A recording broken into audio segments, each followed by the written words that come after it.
Welcome to this video tutorial with Virtual Racing School for the GTE class of the IMSA Sports Car Championship on iRacing.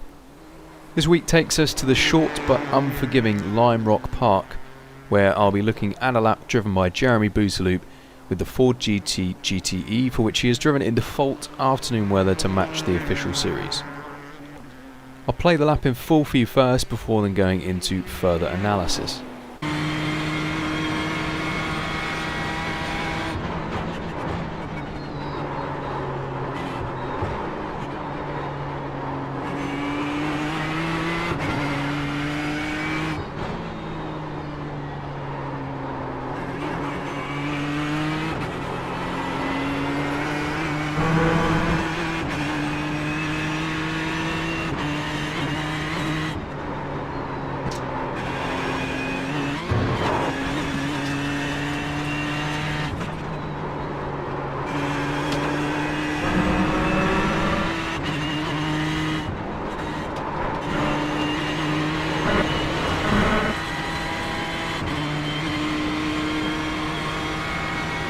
Okay, so that was a 46.342. Starting off then from the list of data packs on the VRS app, we're going to choose the Ford GTE data pack as driven by Jeremy Bouteloup. We're going to click on week 6, which is of course Lime Rock Park. It's going to load up the session details, where of course you can download the lap files to compare your driving against in sim, the replay and the eventual race setup. So we're just going to click on Learn Track to load up the driving analyzer, and it will start to play the lap through. Just going to pause that and slow it to half speed as well as muting it. And if you're unfamiliar with what we're seeing, you have various telemetry traces. You've got a steering input trace, speed of the car, brake and throttle input traces, as well as live driving inputs as well. So the lap is divided into individual sectors. We're going to select the first one, which is turns 1 and 2, and we'll play it through. So obviously heading into turn 1, you need to be thinking about your brake point. You want the car fully over to the left hand side of the circuit to open the corner up as much as possible. Fortunately here you've got a nice set of brake markers which you can use. Jeremy is going to brake pretty much at the 3 marker. So we can see that his brake trace begins pretty much as he passes the 3 marker, and he's bleeding off the brakes nicely there as he starts to turn in very, very gradually. And that's important that you bleed off the brakes as you turn in to avoid locking up. So the more steering input you put in, the more cornering you ask from the tyres, the less grip they'll have available for braking. So to avoid locking them up, you need to bleed off the brakes nicely, and you can see if you've locked up by these indicators, these LED lights. They'll flash purple if you do lock up. So this is pretty much a double apex corner. You can treat it like one long double apex corner. It is 1 and 2 in terms of corner name. So Jeremy hooks up with the first apex there nicely. He's pretty much finished his braking phase. You can see a little bit of trail braking just as he arrives at the curb for the first apex, and then the car is just allowed enough speed that he drifts away from the inside of the track halfway around, halfway through the corner. Now that's important that you allow that you have the speed to allow the car to do that, because you want to try and set the car up nicely for the second apex. And by running a bit wider in the middle and between the 2 corners, you'll have a better entry, a wider entry into the second half of the corner. Now you can see throughout that sequence, Jeremy's kind of adjusting the throttle and brake ever so slightly, and he's doing that to adjust the balance of the car. So when he's braking, he just wants a bit more load on the front tyres to get a bit better rotation. And it's really important though to not run too wide. You have this concrete paved area which has a little bit more banking, so you want to try and stay low on there and take advantage of the extra grip that banking gives you. And then you can see here that Jeremy's timed it just nicely so that he picks up the throttle just before he hits that second apex, which we can see here. Now you really want to get close to this curb, but don't make contact with it. It will upset the car quite nastily through the exit if you do that. So you can see here that Jeremy's picked up the throttle quite quickly initially, but then is modulating, and is patient before committing to full throttle. And part of the reason for that is as you exit out of here, the track itself flattens out and you lose that banking, so the car goes a little bit light, and simultaneously there are some nasty bumps through the exit as well, which I'll just go back to show you. Just see the car bounces there nastily, so that can catch you out. It's important to have the steering nice and straight to anticipate any oversteer that you might have while trying to get to full throttle. So to the middle of the circuit pretty much. Now there are a few different lines that you can take into turn 3. You can take a nice wide entry and sacrifice a bit of entry speed for a faster exit, or you can go for a much tighter entry if you wish. Jeremy's kind of gone for a compromise of the two, which I would probably say is the best option.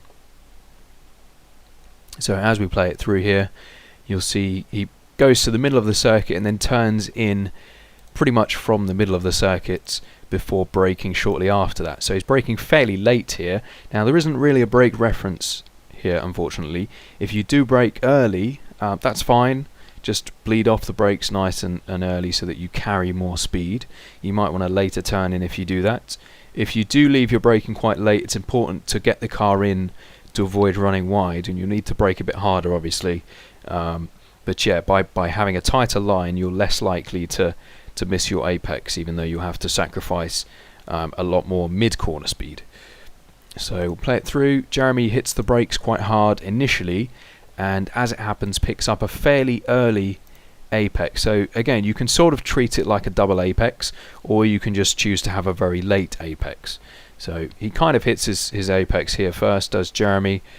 He's still braking at this point, so if he was just to coast all the way until we got back on the throttle, he would have he probably wouldn't be able to carry such a tight radius and keep the car as close to the inside and ultimately hit his second apex.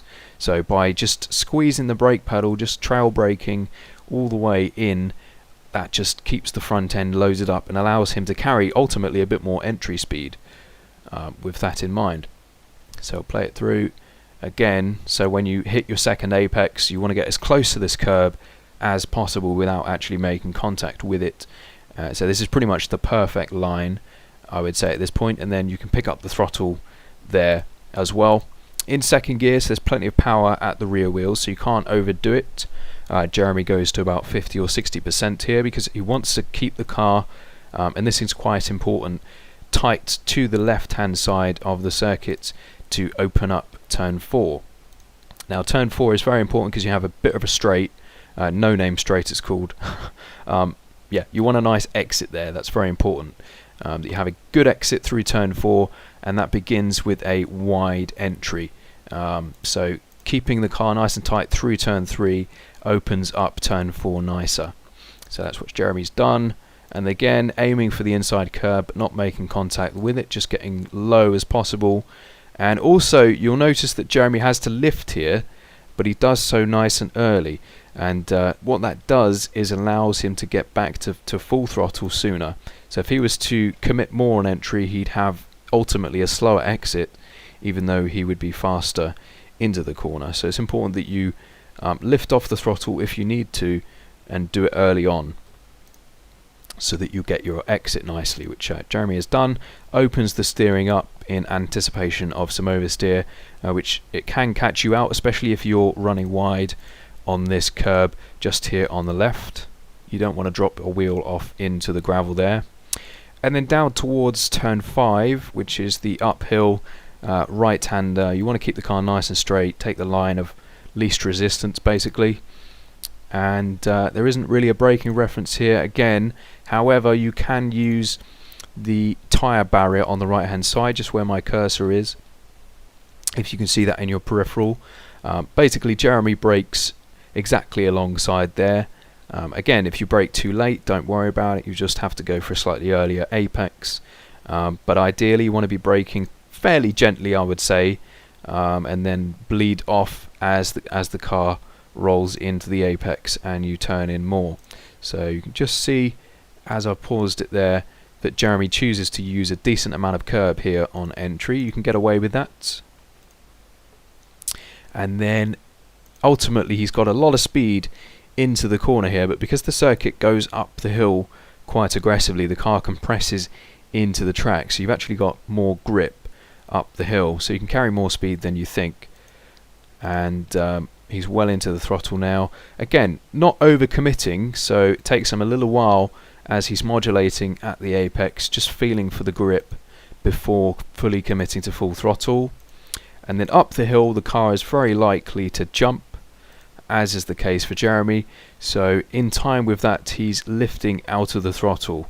Now what that's going to do is just make the landing a little bit more planted, so you want the car nice and straight as you take off, so that when you do land the car is fairly stable. Now you can see that Jeremy is actually pretty wide here. He's dropped some wheels onto the grass, but because he had the car nice and straight, he's actually just about got away with there. But that's pretty much the limit, I would say. You wouldn't want to go up the hill any faster than that. So we go to turn 6, and again another corner where you don't really have a braking reference, unfortunately. You do have these shadows, but I would highly recommend against using shadows, because of course they change depending on conditions. But again, if you brake too late, that's okay, just go for a slightly earlier turn in. If you brake early, try and carry more speed and ease off the brake sooner. So we can see here that Jeremy brakes fairly hard initially before turning in very shortly after braking, and therefore bleeding off. We can see as he's turning in, he's bleeding off kind of in tandem with that. And then apexes nicely there, gets close to the curb but doesn't quite make contact with it. I'll just go back to the point where he picks up the throttle, so you can see where the curb just changes. That's going to be your ideal apex. Picks up the throttle quite hard initially and then just has a little bit of hesitation, so he's bled out of the throttle ever so slightly, because what he doesn't want to do is run too wide through the exit here. Now you can actually just about get away with dropping your wheels off this curb, as long as you have the car nice and straight, but it's quite risky. So the curb is quite flat, so you can get away with using a lot of it, but yeah, that's timed quite nicely. And then down the hill, the car's going to compress down at the bottom of the hill again, so you'll have a decent amount of grip through this final corner, to the extent that Jeremy isn't actually braking at all, but I'm pretty sure he'll be covering the brake pedal with his left foot, just in case he runs in a bit wide or turns in a bit too late. But it's pretty much about timing, and you need to get your line exactly right. So again, can't make it through here flat out, so go for an early lift. And then you can see that Jeremy's just playing with the throttle on entry. What he's doing there is just pushing the car out wide away from the apex, because he doesn't want to catch too much of this curb. And then when he eventually apexes and he feels like the car's rotating enough that he's going to be able to commit to full throttle and still be within the limits of the track through the exit, does he actually do so. And we can see here again, just gets away with dropping wheels onto the gravel, because he had the car nice and settled by the time he reached the exit. So yeah, there was a pretty good lap. Okay, so what we're just going to do now is quickly load an example comparison to show you where you can lose time at the circuit and also find time. So we're just going to look at driving stats, and I'll choose Jeremy from the list of drivers. Load up the same session that he drove the data pack, and I'll click on the see video from the opportunities in the same way that you would do if you were comparing your own driving against the data pack. Obviously it's the same lap time. So once the driving analyzer loads, I'm going to click on laps, and I'm going to choose a slower lap from the same stint that he drove his fastest time. So I'm going to choose the immediately next lap, the immediately following lap from the same stint as the comparison. So I'm then going to look at the sectors and I'll see the one that gives him the biggest opportunity for improvement, which is turns 3 and 4. So we'll play this through and we'll try and understand what's different. So first of all we can see that Jeremy is on a much tighter line on the second lap, so he's 1.34 meters further to the left on the second lap. He's also braking a little bit earlier, which we can see here, and we can see the lower speed on entry as a result of braking earlier. He runs a little bit further wide in the middle of the corner, but still brings it back tight through the exit, and actually is in a pretty strong position at this point. But what I will say is, arriving into turn 4 now, he's got 3 kilometers an hour more speed. So in other words, the data pack is actually 3 kilometers an hour slower at this point. So on both laps he turns in exactly the same time, but it's those 3 kilometers an hour that just causes Jeremy to run slightly wide offline through his second lap. And it's extremely important that you apex there nicely, and he's just off there, so as a result he has to lift, and he's running wide here just about. The lift keeps him from running any wider, but we can see the amount of speed that he's lost throughout the exit as a result, which culminates in about 2.5 tenths by the end of the sector. You can find all setups, replays and telemetry for your own use and analysis on virtualracingschool.com, where you can also book coaching, including group classes with world champions from the likes of Koana Simsport. Good luck for this week, and feel free to post any questions or comments below. Thanks for watching.